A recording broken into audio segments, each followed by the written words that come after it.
Hi guys, Ashley here. Today I'm bringing you one phenomenal guest, Edward Tse, who is the godfather of consulting in China. And he in fact started this profession in the market nearly 30 years ago. Edward is a renowned author, a speaker, he's a consultant and advisory board member, and of course he is the head of Gaofeng Advisory.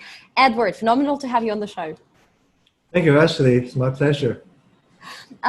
Let's start with a bit of, pre-history. So you've been doing consulting in China for the past close to 30 years. And tell me, what do you see has changed? Just very quickly in a couple of minutes, what has changed most significantly in the past, let's say, 3 to 5 years compared to what China looked like before? I came back to China in the early 90s to start doing consulting or management consulting in China. At that time, almost nobody knew what consulting was. In China, actually, at that time, very few people have any concept of what business was. I was very fortunate because I was representing the Boston Consulting Group to come to China, and we were the first authorized office in China among all the international strategy consulting firms. So at that time, we had a lot of multinational clients who were interested in coming to China at the very early stage. So at that time, China was really an emerging market or a nascent market for many multinationals. But they were curious about China. They were interested in China, and they wanted to come and explore, and they hired us to help them to understand the market. At the same time, I also get approached by many Chinese companies around the same time. But they were not ready to pay for our services. But they have a lot of good questions. Many of the entrepreneurial companies, privately owned companies today, many of them are very, very famous. They are world-class now. But 30 years ago, or close to 30 years ago, they were nobody. But they were already very curious about sort of what's the best practices internationally for my industry. And so they have the perception that someone like a BCG has a global network, so they wanted to, tap into our network to really understand the best practices. So that was that time. Fast forward to almost 30 years later, or let's say 25 years later, right? China has fundamentally transformed multiple times. Whereas 30 years ago, nobody knew what business was in China. Very few people, Chinese people, I mean. Today, I say some of the most sophisticated business people are of Chinese descent. And of course, many of the Chinese leading, as well as globally leading companies started and owned and operated by the Chinese, together, of course, with global companies. So that's a big move forward. The other is, at that time, the multinationals had a very simplistic view on China, right? So it's just a nascent market, and the question was, how do I get into it? But over the last 30 years, the multinationals have gone through many cycles of experiences. And many of them have gone through reflections after reflections after reflections about what China means to them. I say one of the biggest reflections that multinational companies now are now doing is how China have evolved from a nobody to then a copycat, and now increasingly an innovation nation, innovation that is enabled by technology. And whereas in the old days, the multinationals thought that they could just cut and paste the products or business model from the rest of the world and dump to China and make it work. Today, increasingly, they're now finding that they have to really be in China and observe the ways that China develop and how the Chinese entrepreneurs are doing their innovations, and then participate in the game of innovation so that they can also upgrade their capabilities. So the time has changed. It's fundamentally different world, as you know, but it's not a one-time change. It's sort of multiple changes along the way. And it's a beautiful puzzle. It's a beautiful puzzle that we're right now seeing. And China is definitely, as you said, is claiming a very different position in the world right now. As you said, a leader in innovation. So many great companies came out of China. The Chinese consumers are in the heart and dreams of all global brands, from luxury industry to car manufacturers. And I think that in many areas, including the new retail, including the future of mobility, including the smart cities, 5G, et cetera, this interconnected, very digital, futuristic kind of view of what future may look like. China is truly the head of this, ahead of the curve, and they are going into hardcore implementation, right? Which is absolutely phenomenal, especially given the fact that just 30 years ago, it was very, very different. Right. And Shenzhen almost did not exist 30 years ago, right? Exactly. And right now it is the place with a lot of... So we consider ourselves very fortunate because, we witnessed this journey, right, that China have been going through within our own lifetime and within our career.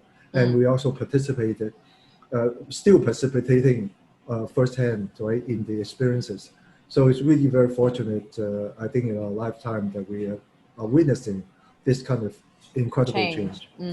And what are some of the things that you're most excited right now? Because you've seen China evolve in so many areas over so many years, as you said, in multiple cycles. Right now, what are you most excited about when it comes to China? Well, I think it's still the theme of innovations, but innovation is a part and parcel of entrepreneurship. So innovation and entrepreneurs, they come together. I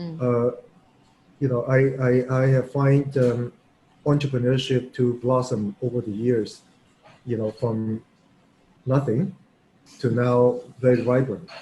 To me, the most exciting thing is not so much, the number of billionaires in China, how many people have made it to the top of the wealth list and so on. The most exciting thing I find is actually that, entrepreneurship is being embraced by the young people in China. And the young people are all over. They're not just concentrated in one location, like even Shenzhen. Shenzhen is very vibrant, but it's really one of the cities in China where we find entrepreneurship. So we find it in big cities like Beijing and Shanghai, and then Hangzhou and Nanjing and Chengdu and Chongqing, and even second, third tier, fourth tier cities.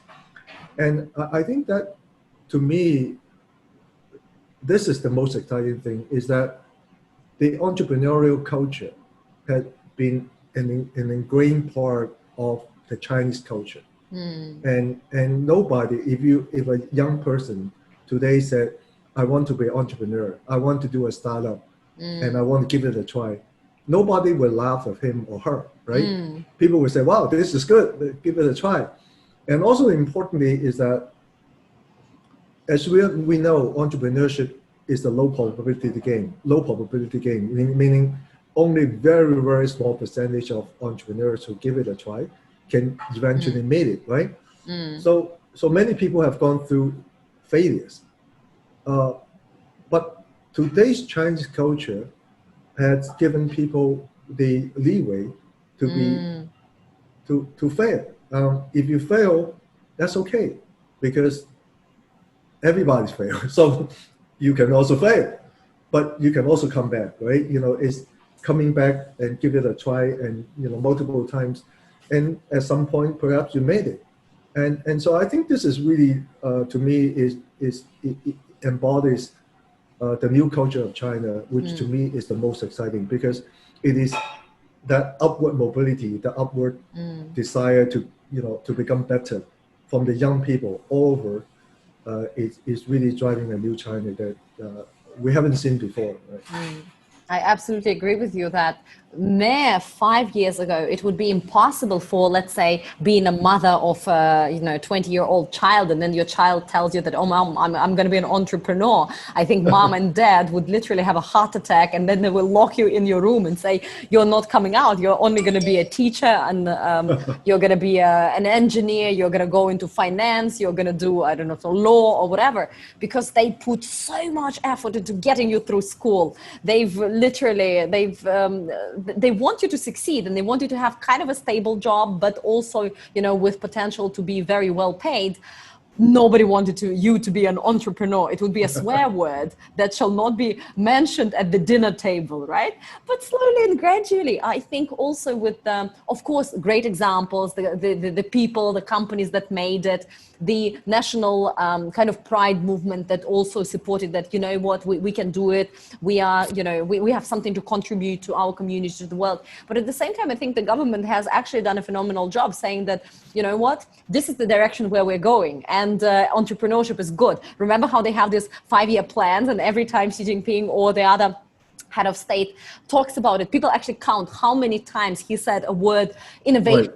Entrepreneurship or something. Right. And we can see that, you know, every year it just increases, or every 5 years. And that means that businesses, industries, local governments, and also parents around the table, they receive that message and say, okay, well, if we as a nation are moving towards entrepreneurship, it can't be that bad, which I find very fascinating. And I think this is also a power of China in so many ways, right? It is absolutely a power. I think many people outside of China, in particular those in the West, have a perception that China is the state economy. China, you know, the party sort of sitting in Beijing, a few smart people direct the entire country, and everybody follows, you know, the direction without any deviation, right? The reality is actually not true. Right? Reality is actually that the businesses, in particular the entrepreneurs, actually many times they took a step in going in a certain direction. They do some experimentation, trials, and so on, and then they create something. They create some phenomenon. That phenomenon may not be very mature, but it's, you know, it's developing, it's emerging. Then the government at the top began to see that, right? Then they said, well, it's a pretty good idea, actually. And then the government said, let's embrace that, right, as a concept, as a direction, and then let's codify that as part of the 5-year plan, as you said, right? And then the people at the bottom see that, oh, yeah, that's the government is saying that. So there's sort of this reinforcing mechanisms that accelerate the whole system to go forward. That's why, you know, we're seeing the fast progress of China. So for anyone who have a perception or have a belief that China is sort of like a state economy, where you know, a few smart guys at the top decide everything, a 5-year plan, everything is marked in black, and everybody sort of do it as like a part of the machine. That's an outdated framework.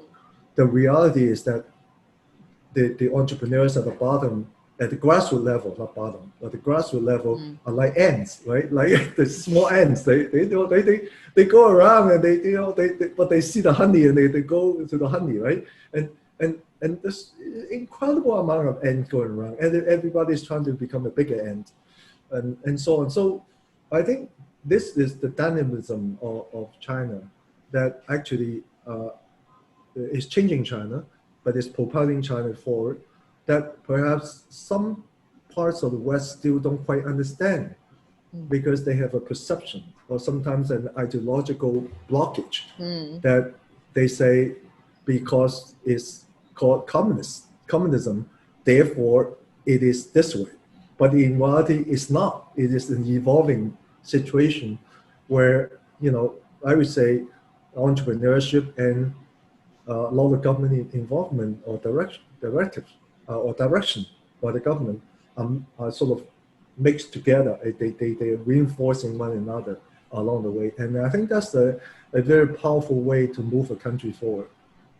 Absolutely, 100% with you on that. And of course, the power of the local government is also very important, right? It's essentially, they are a very important part of that machine. And in China, the cultural setup is that everything is allowed unless it is specifically prohibited, right?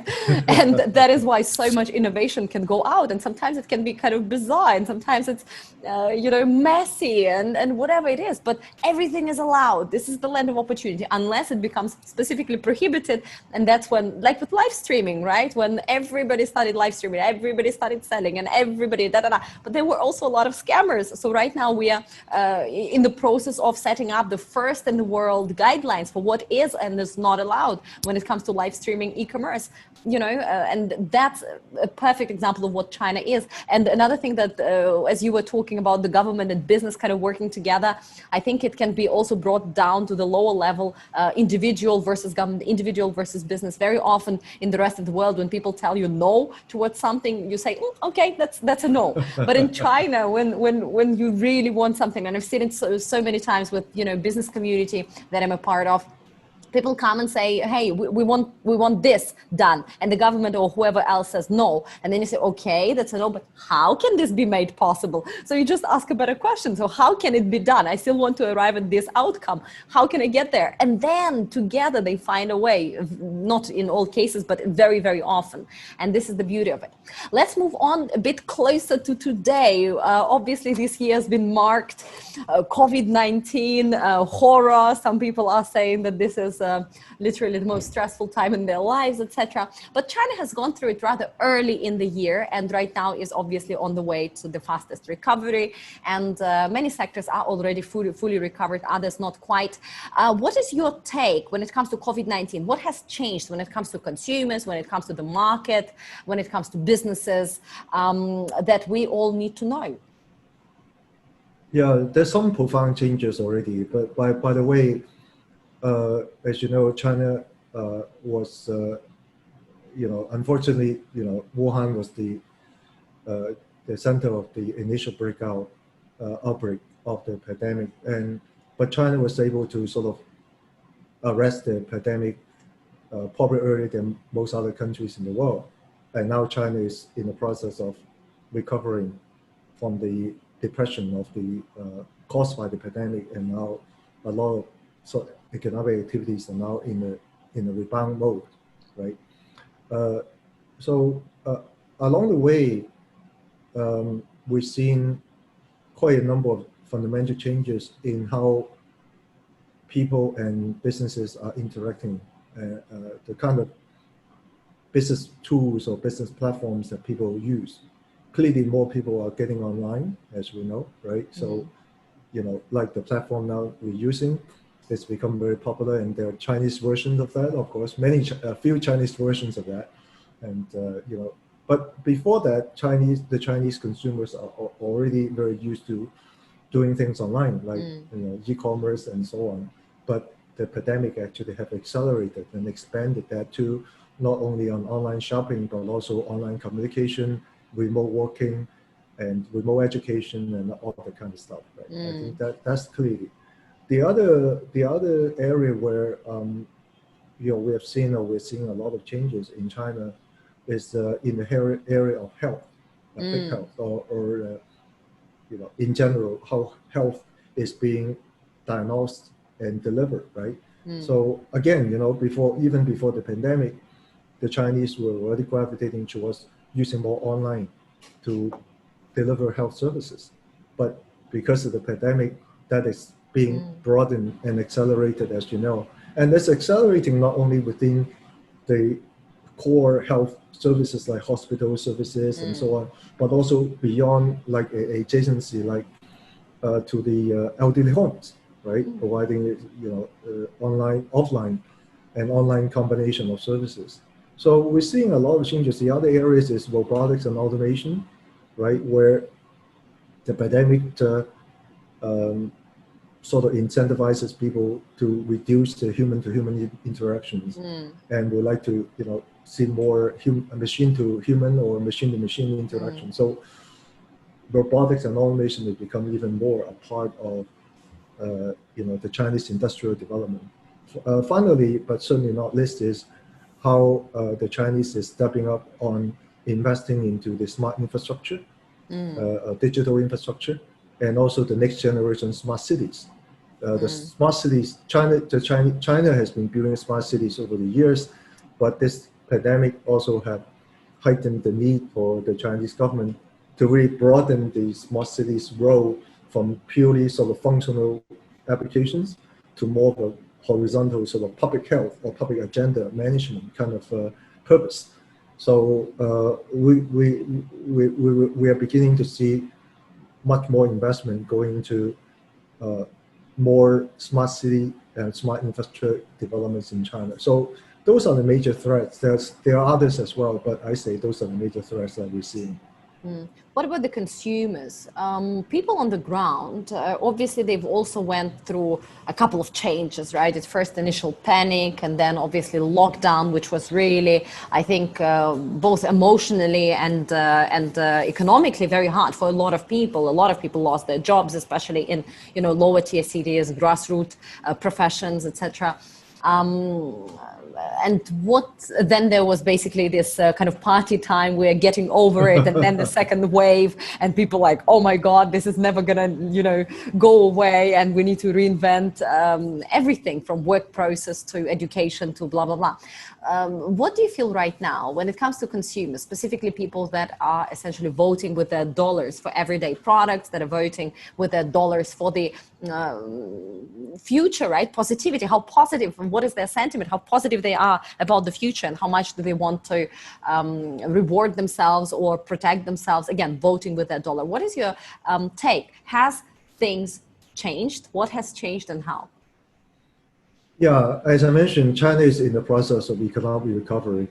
And also because China has largely arrested the pandemic, so people now in general could sort of go around and travel, and in most cases don't have to wear masks. And so it's generated a very different feeling compared to just a couple of months ago when the pandemic was vibrant, right? And there was lockdown, there's face masks, and there's checking everything. And today is a very different story. And so people are willing to consume again and to spend the dollars or the renminbi on products and services. But at the same time, China is a large country with a large range of economic groupings.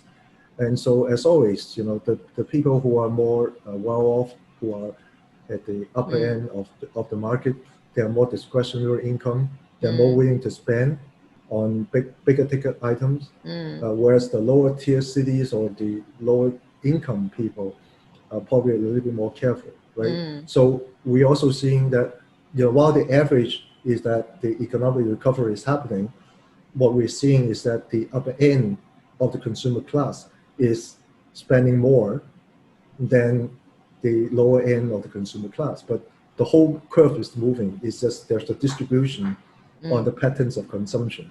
But that's China. It's such a huge country. So you can't just say there's one way. There's always some multiple ways. But we're seeing the premium, the top end of the market moving pretty fast. Absolutely. And just to touch on it, unemployment. Obviously, a lot of people lost their jobs, as we said, because some factories were, downsized, or they just stopped working, et cetera, et cetera. And China reacted very quickly already a couple of months ago, introducing the new format. They say, okay, let's get people employed and let's actually allow this kind of unlicensed street vending appear in major cities in the country. And there was so much buzz about it. And we've seen people selling lollipops and students selling, I do not know, henna tattoos and tea. And we've seen people in Lamborghinis selling toilet paper, which was completely bizarre. Basically, yes, getting together like a car club, but they needed a reason to basically occupy that public area. So they said that they are selling toilet papers and stuff. What is your take on this way to support the unemployed, to give people opportunity to come back to the cities, to bring back the old China way, the big hustle, the real hustle? What's your take on that? Is it being successful because it's right now been implemented for a few months? How do we think this is going to change potentially the face of the cities, the state of entrepreneurship in the country, and of course the unemployment problem as it appears to be? Yeah, in Chinese it's called 地摊经济, right? It's the street level hawkers economy, right? Economy, right? that was a pretty entrepreneurial way, actually, as you know, promoted by the Chinese government, or Of course. encouraged by the Chinese government, right? Were you And surprised when it came out? Were you surprised? To be honest, I was surprised. I was like, wow, so swiftly, these guys are still connected with people on the ground. What did you exactly. think? That's exactly, because it was, encouraged by Premier Li Keqiang, who was, at the top of the hierarchy, right? And then the guys who really making it happen are really at the street level. And it became quite a phenomenon. But in reality is that, the Chinese government actually have a policy or strategy on how to re-stimulate the economy. And as you know, the latest phrase that the Chinese government put it to this is called the dual circulation, or double circulation, right? It's a dual circulation, meaning, there's a focus on the internal circulation, which is the domestic economy, and then there's still the external circulation, which is the trade with the rest of the world. I think we also know that the Chinese trade with the world actually has not reduced so much. The trade with the U.S. has reduced, but the trade with the other countries have not been reducing actually, and so that is still a very important part of the Chinese economy. But at the same time, the Chinese government had made it that the domestic focus on the economic development is equally important. That we got to put in the resources and the stimulus or the policies to help to generate or revigorate the local economy. So, I think the street level economy is a part of that, but there's more to do. There are more as well, right? Is that whole focus on really making sure that the local economy can be energized at the same time, not jeopardizing the external economy. How do you feel? Has it been a success so far or not? The implementation, of this basic kind of street vending economy. Oh, I think at spots it is working pretty well, but I think to call this a overwhelming successful phenomenon is probably a little bit of a stretch, because at the end of the day, it's not like you create incredible amount of additional income for the people. Lots of people get involved and some people make some money, but you say this is going to be a major pillar for China to get out from the pandemic and sort of reject the whole economy just by itself is probably not enough. But it's a good thing for people to start doing things, to start getting the energy. A transition, right? A transition, right? A stepping stone into something bigger, which the Chinese is now doing.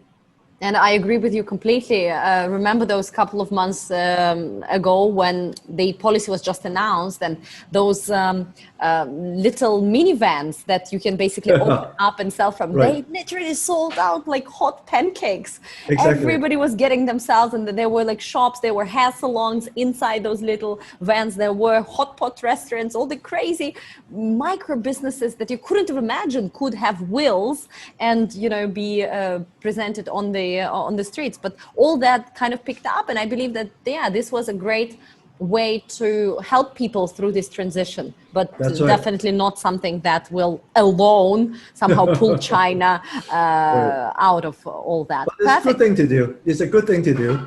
It generates the street level, dynamism that people feel, no longer everything is locked down and everything is so. And it brings back a bit of this 热闹. Yes, I was going to say exactly. A bit of the joy. It's a fun and joy, right? Yeah. So I think for that purpose, it really serves purpose well already, right? So, but now it's on to the bigger things like more economic policies, more directions, and going in a certain way, and so on. Absolutely. And talking about economic policies, you touched upon that just now. US and China, obviously we're going through an unprecedented, I would say, media war, let's call it that, currently. What's your take? What's your take on the impact of this current state of affairs on American businesses operating in China? Let's say a lot of brands are, from Apple to McDonald's, are selling to Chinese consumers and been doing so for 30, 40 or 50 years. What about some of the Chinese companies operating in the international arena? And how do you think long-term will this current situation impact China's development as a part of the global economy? Yeah, I work with quite a number of these companies that you described. So I think I have some first-hand information, right? In general, American companies in China are doing pretty well. And many of them would like to continue to double down in China, given China is doing this economic recovery, the rest of the world is still not. And so if you're a global CEO, you look at your financial statements and you say the only bright spot is China, and going forward in the next year, it's still going to be China. So from that standpoint, it's pretty commonsensible for companies to continue to think about how to continue to do better in China. However, the challenges are getting pretty higher, right? And mostly because of the China-U.S. Relationship, which has been deteriorating. And many of the American companies, the board, especially the board of directors, they have many different people with different kind of backgrounds. Some are perhaps more hawkish on China, some are perhaps more dovish on China, but they have a range of ideas, right? And the CEO may be sitting in the middle and in between, and the CEO have to deal with the board. And so that dynamic is become very interesting, and in some cases quite challenging for senior management to make certain decisions about China. And of course, the fact that the U.S. administration have instituted a number of measures to try to limit Chinese companies doing business in America, and then the Chinese government also begin to say, well, there are certain things that you cannot do, like the IP, the intellectual property of someone like a ByteDance, right, in the artificial intelligence, that's a Chinese property and not American property, that kind of stuff. So it's creating a lot of concerns for a lot of American companies at the very top, and they have to rethink about how they want to approach, how they visualize, how that situation will evolve over time, especially beyond the November elections, and then how they should rethink about their strategy in China, right? So it's on the top of the minds for many of the global, American companies in China. But from the standpoint of the interest in China, I say at least the clients that I work with, the interest level in China remains extremely high, because China is recovering economically. China is a large market for them already, and it's becoming even larger. And also importantly is that actually China has been accelerating its opening up of the market access for foreign companies across many sectors. So whereas before, perhaps some of the sectors are more limited to foreign companies to do business in China, today many of the sectors are becoming available, and companies can go in China and do business. Either in almost all cases you can form you can form wholly owned enterprises to do their business in China. So it's a pretty paradoxical outcome of the U.S.-China situation, because the U.S. was saying, you are America first. America first meaning, I want to protect my interests. China is saying, well, let me open up further and please come in. Right? So it's a different way.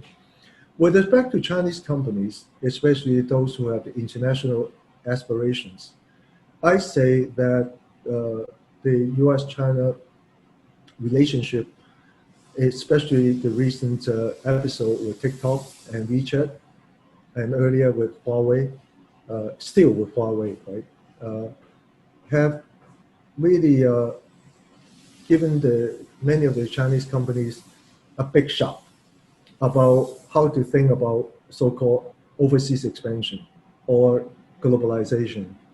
Whereas in the past, many of them thought that, well, you have a good product. Well, in Chinese, in many cases, meaning you have good value product, right? Yeah. Cheaper product or more reasonable pricing, good attributes. You go to the foreign countries, you find some distribution partners, and you spend some money building your brands, and just go, right? Well, they found out that actually, well, that's not enough. Even if you satisfy all that, you actually could run into major risks, like what happened with TikTok in the US, or what happened with many of the Chinese apps in India or other places, right? So the reality actually have hit many of the Chinese companies, and the senior people are now rethinking about, what does it really mean to them. So they have now taken a step back, as China is doing the dual circulation, right? Domestic market is also very important. So some of them are now taking a step back, but they haven't forgotten about internationalization, but they just wanted to become more knowledgeable and more sophisticated in how they approach globalization in the future. So that's also the reflections that I'm getting from the Chinese entrepreneurs. So the whole dynamic is changing on both the multinational side as well as the Chinese company side.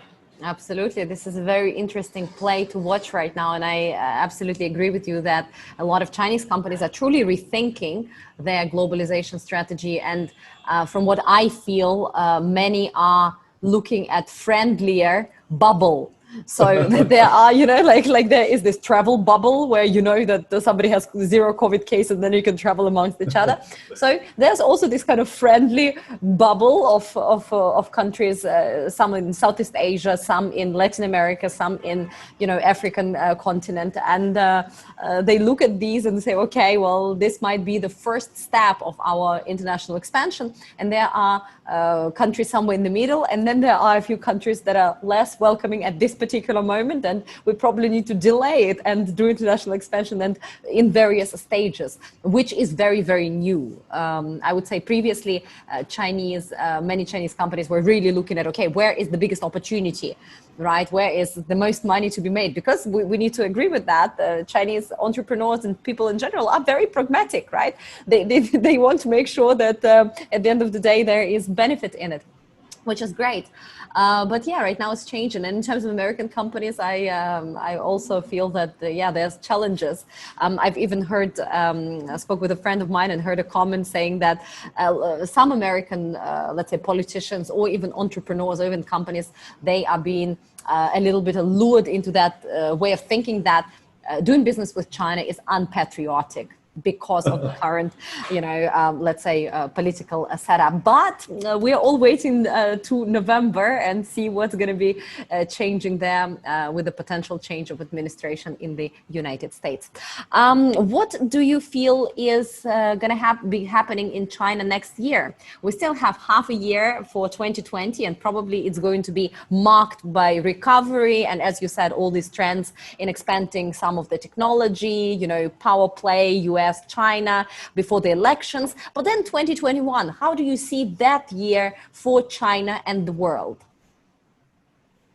Well, I think economically, the recovery will continue. I think most people will predict that China will continue to increase its economic growth rate for next year, also ahead of the rest of the world, or most parts of the rest of the world. So I think that we're going to see the result of the dual circulation strategy that China has put in place. And I believe that we're also going to see more innovations coming from China, both from the standpoint of business models and perhaps, in certain core technology area where China is now focusing so much energy on, as you know, energy and resources on to try to crack some of the core technology area. We might see some breakthrough or some mini breakthroughs along the way for next year. Well, I think the geopolitical relationship with the rest of the world, especially with the West, will probably evolve next year.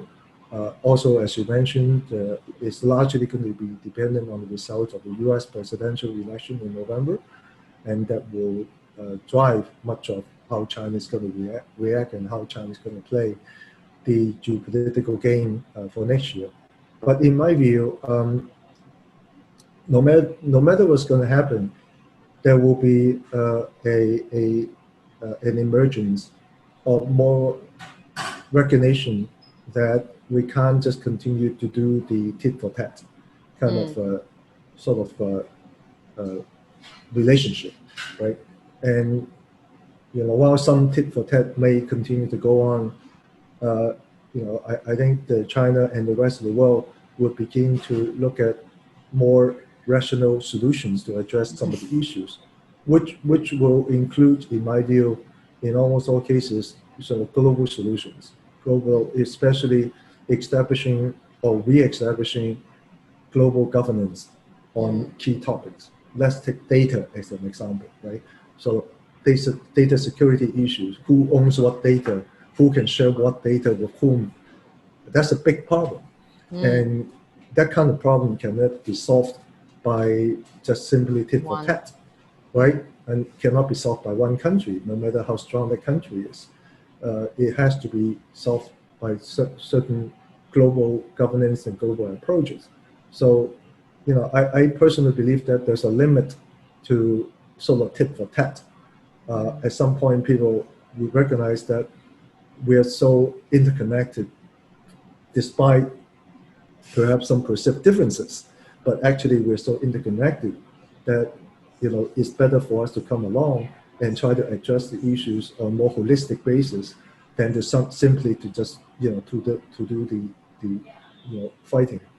So I would expect next year, if not sort of a full exploration of that, will be some initial exploration on some of the key elements or key areas that China and the rest of the world will need to work on to establish new ways of global governance to address some of these kind of issues.